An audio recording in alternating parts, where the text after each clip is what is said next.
نحمدہ و نصلی علی رسول الکریم اما بعد فاعوذ باللہ من الشیطان الرجیم بسم اللہ الرحمن الرحیم کلا ان کتاب الابرار لفی علیین یقیناً نیک لوگوں کا اعمال نامہ علیین میں ہے وما ادراک ما علیون اور تمہیں کیا معلوم کہ وہ علیین یعنی علیین میں رکھا ہوا اعمال نامہ کیا چیز ہے۔ کتاب مرقوم ایک واضح لکھی ہوئی کتاب، یشہدہ المقربون جسے مقربین دیکھتے ہیں یعنی مقرب فرشتے دیکھتے ہیں۔ ان الابرار لفی نعیم بے شک نیک لوگ بڑی نعمتوں میں ہوں گے۔ علی الارائک ینظرون تختوں پر بیٹھ کر آرام دہ نشستوں پر بیٹھ کر نظارہ کر رہے ہوں گے۔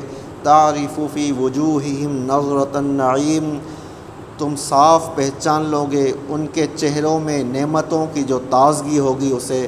یسقون من رحیق مختوم انہیں ایسی شراب پلائی جائے گی جس پر مہر لگی ہوگی، ختامہ مسک مشک کی مہر۔ وفی ذالک فلیتنافس المتنافسون یہی وہ چیز ہے جس پر للچانے والوں کو بڑھ چڑھ کر للچانا چاہیے۔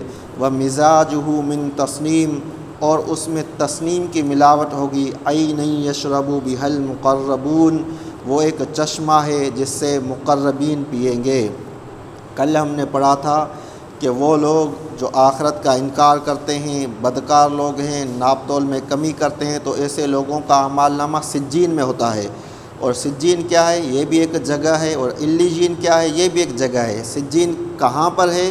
سجین ایک قید خانہ ہے جو 7ویں زمین میں ہے، اور علیین کیا ہے؟ یہ بھی ایک جگہ ہے، یہ 7 آسمانوں سے اوپر ہے، عرش کے نیچے ہے۔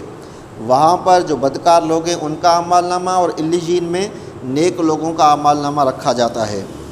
پھر اللہ کہتا ہے کہ وہ کیا ہے علیین، یعنی علیین میں رکھا ہوا اعمال نامہ کیا چیز ہے؟ تو وہ ایک لکھی ہوئی کتاب ہے، ایک دفتر ہے جس میں جو نیک لوگ ہیں ان کے نام اور ان کے اعمال نامے لکھے ہوئے ہیں۔ یشہدہ المقربون اسے مقرب فرشتے دیکھتے ہیں۔ مقرب فرشتے کیوں دیکھتے ہیں؟ اپنے اعزاز و اکرام کے لیے دیکھتے ہیں اور اس کی نگرانی کرتے ہیں۔ اور یہ بھی حکمت ہو سکتی ہے کہ فرشتوں نے اعتراض کیا تھا انسان پر، اب جب دیکھیں گے ان کے اعمال نامے کن کے؟ نیک لوگوں کے، تو ان کو پھر یقین آئے گا کہ اللہ نے جو کچھ کہا تھا سچ کہا تھا۔ ان الابرار لفی نعیم یقیناً نیک لوگ بڑی نعمتوں میں ہوں گے۔ علی الارائک ینظرون وہ تختوں پر بیٹھے ہوں گے، آرام دہ نشستوں پر بیٹھے ہوں گے اور نظارے کر رہے ہوں گے۔ کس چیز کے نظارے؟ جنت کی نعمتوں کے نظارے کر رہے ہوں گے۔ انہیں دیدار الہی بھی نصیب ہوگا اور جہنم کو بھی دیکھ رہے ہوں گے، کیونکہ جہنم میں وہ لوگ ہوں گے جنہوں نے ان لوگوں کو دین حق سے روکا تھا، آج دیکھ کر دل کو تسلی دے رہے ہوں گے کہ ہم واقعی صحیح تھے، جس راستے پر ہمیں نبیوں نے چلایا تھا وہ راستہ درست تھا، اور اگر ان لوگوں کے پیچھے چلتے تو ہم بھی ناکام ہو جاتے۔ اللہ کا شکر کریں گے کہ اللہ نے ہمیں ایسی ناکامی سے بچا لیا۔ پھر اللہ کہتا ہے تعرف فی وجوہہم نظرۃ النعیم ان لوگوں کے چہروں پر جو نعمتوں میں رہنے سے تر و تازگی آئے گی تم اسے صاف پہچان لو گے، یعنی ان کے چہروں کو دیکھتے ہی انسان پہچان لے گا کہ یہ بڑی نعمتوں میں ہیں۔ جو ان کے چہروں پر رونق آئے گی، تر و تازگی ہوگی، شادابی ہوگی، انسان اسے دیکھ کر ہی پہچان لے گا۔ یسقون من رحیق مختوم انہیں ایسی شراب پلائی جائے گی جس پر مہر لگی ہوگی، یعنی ایسی شراب ہوگی جو خاص شراب ہوگی، جو کوئی خاص چیز ہوتی ہے اس پر مہر لگائی جاتی ہے، لیکن وہ مہر کس چیز کی ہوگی؟ ختامہ مسک مشک کی ہوگی۔ اب مشک کی مہر سے کیا مراد ہے؟ ایک تو یہ کہ کوئی چیز جب پیک ہو کر آتی ہے، خاص ہوتی ہے، تو اس پر مہر لگتی ہے اور وہ مشک کی مہر ہوگی۔ دوسری ایک معنی یہ بھی ہو سکتی ہے کہ جب وہ پئیں گے تو اس میں سے خوشبو آئے گی مشک کی، کیونکہ جنت کی جو شراب ہے وہ اعلیٰ قسم کی ہے۔ وفی ذالک فلیتنافس المتنافسون یہ ہے وہ چیز جس کے لیے للچانے والوں کو بڑھ چڑھ کر للچانا چاہیے، یعنی جو مقابلہ کر کے آگے نکلنا چاہتے ہیں تو وہ اس چیز میں مقابلہ کر کے آگے نکلیں۔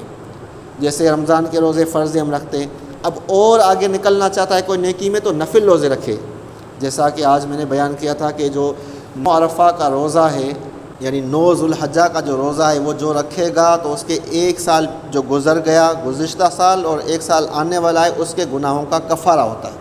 تو ہمیں چاہیے کہ نوافل روزے جو ہیں، نفلی روزے، ان کا بھی اہتمام کریں، یعنی بڑھ چڑھ کر نیکی میں دوسروں سے آگے نکلیں۔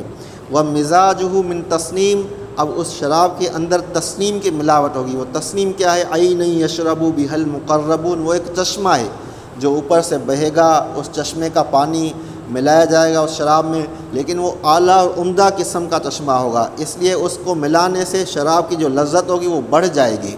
اور اسے کون پئیں گے؟ جو اللہ کے مقرب بندے ہوں گے۔ تو اس دنیا میں تھوڑی بہت تکلیفیں آتی ہیں، لیکن انسان کو چاہیے کہ اپنا رخ آخرت میں اعلیٰ مقام حاصل کرنے کی طرف کرے، تاکہ ہمیں ہمیشہ ہمیشہ کے لیے کامیابی مل جائے۔